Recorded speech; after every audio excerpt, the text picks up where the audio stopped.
Ertalab o'zim uchun qanaqa plata tanlasam ekan? Nimalarni o'ylab o'tiribsan?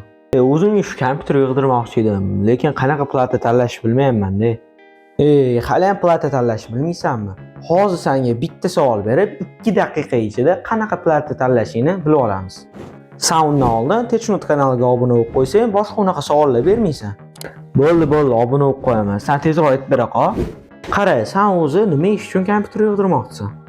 Kompyuter uyimda turadi. Ko'pincha o'yin o'ynayman. O'yin uchun desa ham bo'ladi.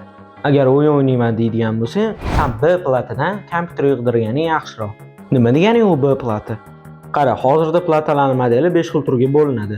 H, A, B, Z va X platalar hisoblanadi.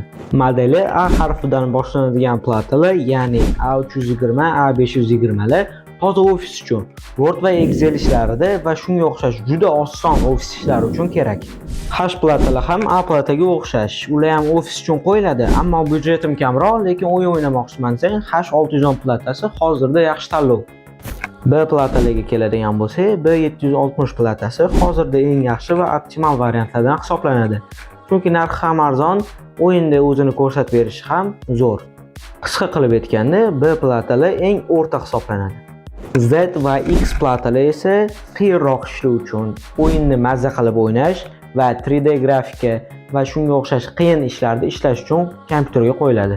Agar kompyuter yig'dirishga byudjetim yaxshi deydigan bo'lsang, Z plata qo'ydir. Byudjeting sal kamroq bo'lsa, B plata qo'ydir.